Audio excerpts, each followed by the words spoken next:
Hello everyone, I hope you all are good, doing well. So today we are here with again one of the important theme, and the topic of today's discussion is the role and importance of local government in India. I picked this theme from the Hindu newspaper of today, 11th of Jan 2025. This lecture is being presented by me. My name is Shama. So time and again local government is one of the very favorite area of asking question, be it in mains or prelims examination.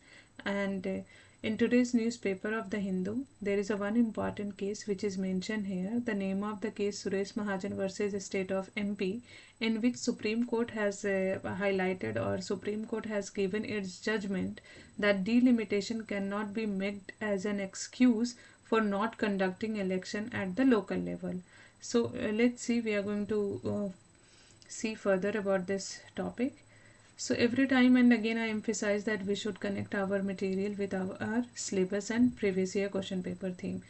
And if I talk about that local governments, it is explicitly mentioned in our UPSC prelims examination, like in Indian polity, panchayat and municipality. And I have given certain questions also here which has been asked by UPSC examination itself. You guys can look after it. Like the first question, local government can be best explained as an exercise. It's been asked again and again. Like the repetition of this question, I cannot explain how many times it has been asked in UPSC and PCS examination. And the next, the fundamental object of Panchayati Raj system is to ensure which of the following. So you guys can go through it, and you might have gone even. So here if I talk about its relevance in the GS paper 2 of UPSC mains examination, devolution of power and finance, challenges to local governments. Next, case study of successful local government, which we can include in our, like recently we have seen one of the woman who got elected in the Haryana, and she has become the role model in terms of making women more women empowerment. So we can include this kind of example, and time and again we have seen this kind of example in our newspaper. So what I suggest, you guys can just pick that point and write it in your notes, wherever you are making notes, be it digital or be in your notebook. In paper 3, we can again see the role of local bodies in disaster management, inclusive growth and development. Apart from that, it has its relevance in AC paper also, like empowering grassroots democracy in India. So you guys can use this fodder or use this information which I'm going to discuss with you in your paper, be it AC or be it prelims or mains examination. So here again I have mentioned the mains question paper. I request you all to go through it in order to understand in what you are reading. Like whenever you are reading something, I suggest you all first read your previous year question before starting any topic. Suppose if you are reading about Panchayati Raj institution, so first go and look after the prelims question paper as well as the mains question paper. By looking at the prelims and mains question paper, you guys can understand from which arena or from which part of that topic has been emphasized by UPSC time and again.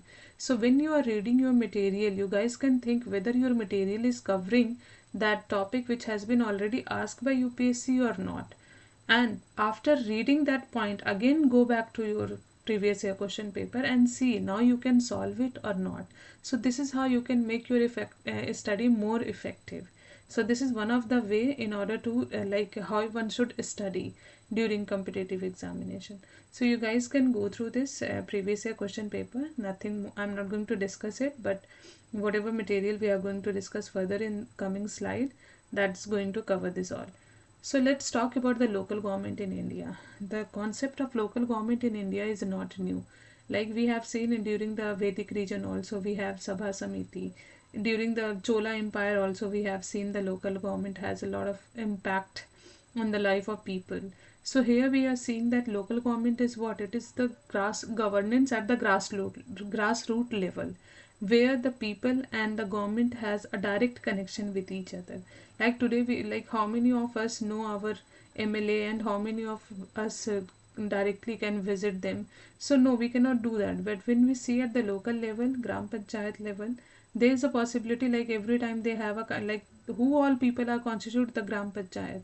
So this is how the local government make the connection between citizen and the government very effective. Next we can see the part of ninth and part 9th A, which talk or which explain about municipalities and panchayat. So part 9 explain about the panchayat and part 9a explain about the municipality, and this part has been included by the Constitutional Amendment Act, that is 73rd Constitutional Amendment Act and 74th Constitutional Amendment Act. This question has been also asked in the PCS examination. The next we can see what is the objective of the Panchayati Raj government or local government, I could say in term. So that is to promote democratic participation and development. So the I already emphasized, the people will be directly acting or directly taking part in the initiative of Gram Panchayat. And the most important thing, Article 40, which is somehow whenever we categorize the directive principle of a state policy in three parts, be it social, Gandhian and legal framework, then Article 40 is talk about that comes under the Gandhian principle, and it talks about the local panchayat government. So here we can see the evolution of local government. I already emphasized that it is not a new. We have seen this Sabha Samiti concept during Vedic period also, during Chola Empire also we have seen the relevance of local government. And let's talk about the post-independence. So if I talk about the post-independence, in the year 1952, the Community Development Program has been developed, and in order to assess their development, in order to assess their work, the Balwant Rai Mehta Committee has been constituted in the year 1957, and this was the committee which recommended for the establishment of Panchayati Raj institution. And apart from that, we have another committee like Ashok Mehta committee was there, LM Sanghvi committee was there. So there's a list of community, and UPSC and PCS both examination has asked about this committee which has been set up in order to strengthen the Panchayati Raj institution. So I request you, either you can refer your Lakshmikant or you refer your Bayer Act book and go and read that committee. So there is a one mnemonic which is like bag of LG. B for Balwant Rai Mehta committee, A for Ashok Mehta committee. So this is how like the committee name which I am suggesting here. So you guys can look after it. Even once you see the options, you can recognize it much better for me. So next we can see the 73rd and 74th Constitutional Amendment Act, which I already emphasized that this was the act which has given it like local government as a constitutional status in our country. Next we are going to see the structure of local government. So it is like we can again here divide the structure of local government in terms of rural area, in terms of urban area, because both this area need a different kind of a attention and different kind of a development. We cannot follow one approach to both the region. So here we can see at Panchayati level we can further subdivide it into Gram Panchayat, Panchayat Samiti and Jila Parishad. So this is at the local level, at the district level, and intermediate level we are here like Panchayat level, Gram Panchayat at a local level we can see village level, Jila Parishad we can see as intermediate level, Panchayat Samiti as an intermediate level, and Jila Parishad at a district level. If I talk about the urban local bodies, again we have divided further here: municipal corporation for the larger area, municipalities for the smaller area, like the population of that area is small, and if the population of area is larger, then we form the municipal corporation and the Nagar Panchayat. So here we can see the classification. Every part has a different role, so that you guys can look after. Here we can see the role and importance of local government. So what I have not discussed here both municipalities and Panchayati Raj institution, rather I have emphasized more on the Panchayati Raj institution. So here we can see what kind of a role local government can play in the development of local area and in the development of and it can contribute in the life of local people. So first of all, we can see that we know that India follow a federal structure, even though we are not a truly federal country, but we follow a federal form of government where the central government has been given a certain kind of a power and the state government has been given a certain kind of a power and authority. And now this is the third tier of a government, that is a local government. So what is the role of it? Like in order to promote grassroots democracy, decentralization is what this local government is promoting. It is not, the power is not only divided between the center and the state, rather it is divided at the local level also. In terms of service delivery, when we see like water, sanitations, roads, even during the time of COVID, we have seen how the local government has worked. to provide detention zone and all. So this is how we can see the role of government in providing service delivery.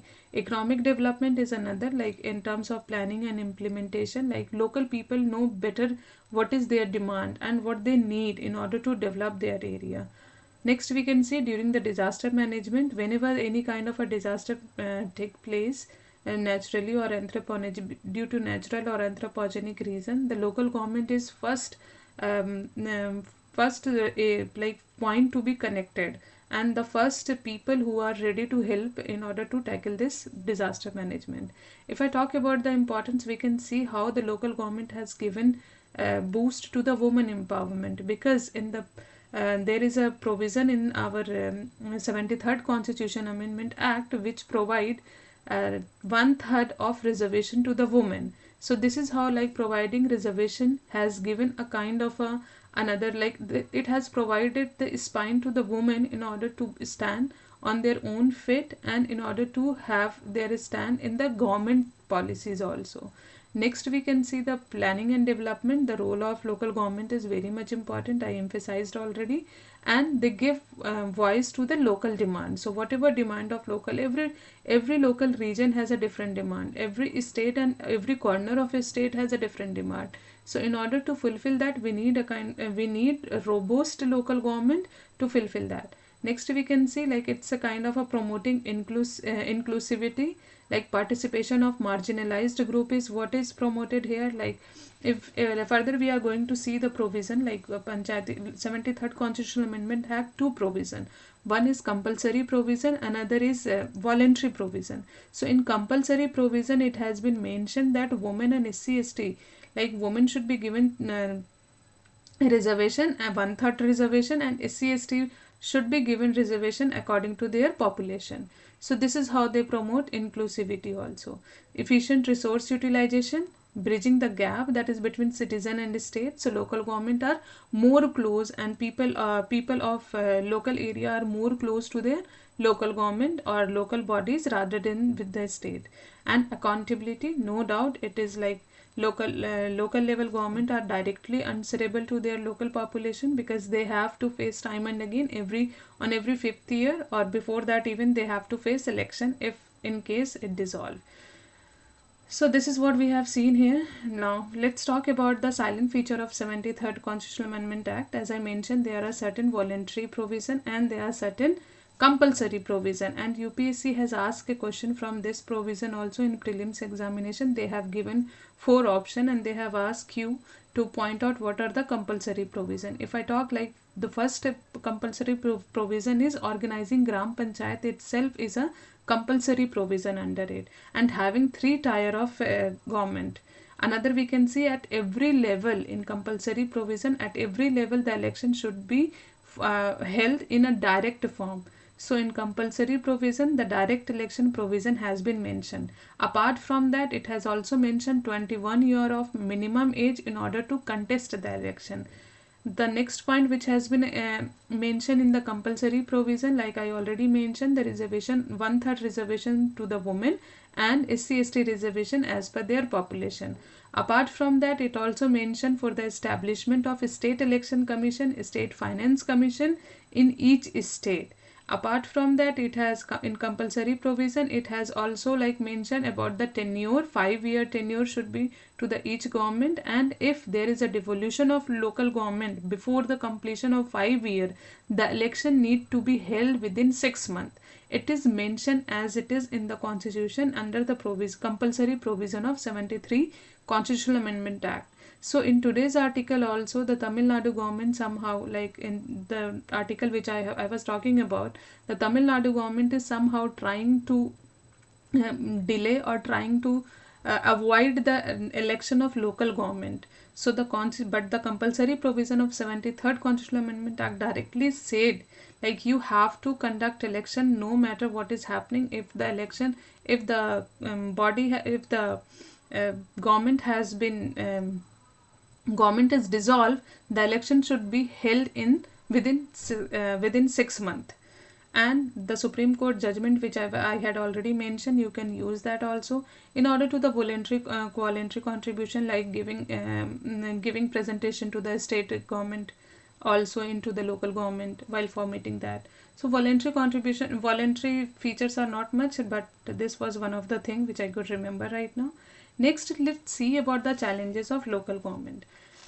So before like whatever we have discussed here, we have seen a kind of challenges itself, like in order to not conducting election on the time, that is one of the challenge which we can recognize. Another is inadequate financial resources. So if I talk about the financial power which is given to local government, or if I say what are the ways through which local government get fund, so the first point, like the sources of local government fund is like whatever is provided by the Central Finance Commission. The second, the centrally sponsored scheme, and the third, whatever kind of a fund is provided by the State Finance Commission to the local government. So these are the three arena from which the local government has right, or local government has the area from which they get the fund.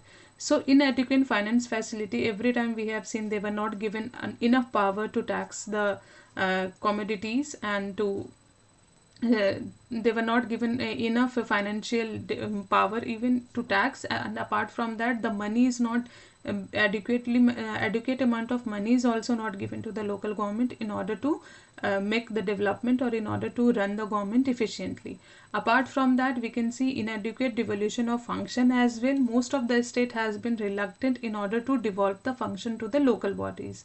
So like in today's example, we can see if the local government itself is not being formed and the direct election is not being held, then how you can devolve provide them the power in order to run the government. Excessive control of bureaucracy, like it is one of the gray area. We have to see that a lot of interference from the bureaucracy is try to hurdle or create a kind of a blockage in order to the local development or in the work of local government. Then tied with the nature of fund, like 90% of fund of local governments handles tied to some scheme only. I have said already, centrally sponsored scheme through which they get the fund. So it is somehow the fund is given to them, but the fund is has like they have given that this is the area where you have to invest. Even if you think there the need of the local government or the local people is something different and you need fund for that, so you are not given that amount of fund to invest. Capacity constraint, we always see a lack of people, or the people are not trained people, or resources are not provided to the local government. And political interference is somehow, like it is time and again we have seen this kind of example in managing local government, or in order to fully functioning of the local government. Here we have one of the most important act, that is PESA Act of 1996. This is also one of the very important zone or important point which UPSC, or like important area from which UPSC and PCS have asked time and again the questions. So let's understand what is this PESA Act. This act is like somehow it talk like it is like there are certain region which has not been included under the 73rd Constitutional Amendment Act. So this act was made applicable to those area which are inhabited by the Adivasi population in many states. So this Adivasi population has their different need, they have a different custom, they have a different demand. So in order to fulfill that, the government came with this PESA Act of 1996. Here we see through this act we try to protect the right of communities and manage their resources in a way that is acceptable to them. It is not we are trying to enforce ourselves, rather we try to have a kind of a balanced approach where the Adivasi population are also in like on the same pace where government is trying to make them. So what are the objective of this? Like the act extend part 9 of the constitution to the 5th schedule area. So there are 2 schedule area in our constitution, the 5th schedule area and 6th schedule area. And the question has been asked, like 5th PESA Act is extended to which schedule, 5th schedule or 6th schedule? So you have to remember it is extended to the 5th schedule, not to the 6th schedule. In 5th schedule we have around 10 states, and in 6th schedule we have ATM. Like I have remembered that mnemonic ATMM, that is Assam, Tripura, Meghalaya and Mizoram. So the question has been asked again from this 6th scheduled region. That is, in 6th schedule, how many states are there? So you guys can memorize this mnemonic ATMM, that is Assam, Meghalaya, Tripura and Mizoram.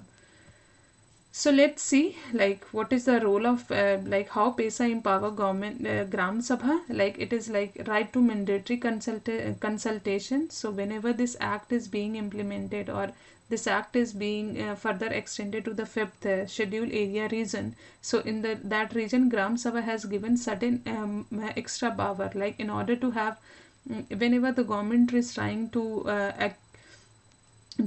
accumulate the land or trying to rehabilitate the people, so they had to mandatory consult to the local government.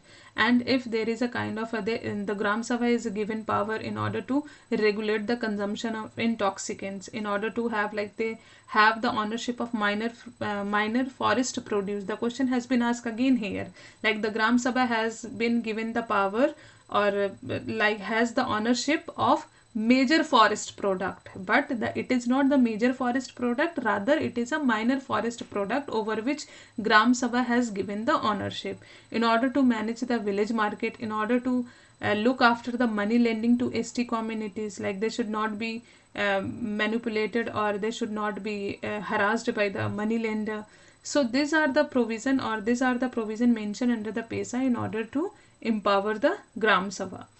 Next we can see this important, this is one of the very important thing which you can mention in your mains, like second ARC recommendation of rural government, for rural government. So what kind of a recommendation has been made by the second ARC? The first we can see that it talk about, in order to have Gram Panchayat should have an appropriate size. The size of Gram Panchayat is important. It should not be like very small, it should not be very large, so that they are not being able to tackle it. It talk about the personnel and recruitment to the services needed, like we have seen in a challenges also, like we face a kind of a lack of trained and skilled person in local government. The next, it has talked about giving the budget of Panchayati Raj should be given, like the financial power. It talks about how we can, the government or state have to give more financial power to the local government. Next, state must undertake comprehensive activity mapping with regard to all matter mentioned in the 11th schedule. So we are seeing, like, again I would love to mention the today's example only. Like in 11th schedule itself, it is talking about to conduct every time regular election, but we are seeing the regular election is not being held in most of the state. So the recommendation of second ARC is related to the challenges whatever we have seen. So it is recommending to the state government to look after those challenges and make panchayat government more robust form of a government in order to develop those reasons. So in order to way forward, you can write that how Panchayati Raj, local government act as an capacity building, and the financial autonomy should be given in order to strengthen, or resource allocation should be provided. Technology use, like e-governance in local government can be one of them. Like we have seen DBT, the role of direct benefit transfer. So how local government can be used, the trained people are needed in order to make them aware about this all. Citizen participation is one of the ground which local government can strengthen or play an important role. So these are the things which we have to keep in mind while thinking of local government. So here I have given just one quote which is I find good, important, like democracy at grassroots strengthen democracy at the center. So if you want to strengthen the democracy at the center level, we have to strengthen the democracy at local level. And how we can ensure that? With fair and fair election and timely election at local government. So that's all from my side. These are the reference which I have used. You guys can also look after the, especially this previous year question paper slide that I have mentioned here, and this mains question paper. So go through it once you complete this lecture. I hope I have given certain point which might have enriched your knowledge. So that's all from my side. See, it's my first time, like I'm preparing this lecture. So there's a lot of time I'm fumbling, or there's a lot of time my voice is not clear, or I am taking time in order to think what I have to speak next. So I hope with time I will learn to be more fluent and to deliver it in a better manner. So I hope you show you some kind of a patience with me. That's all from my side. Thank you. See you soon. Till then, study hard. Take care.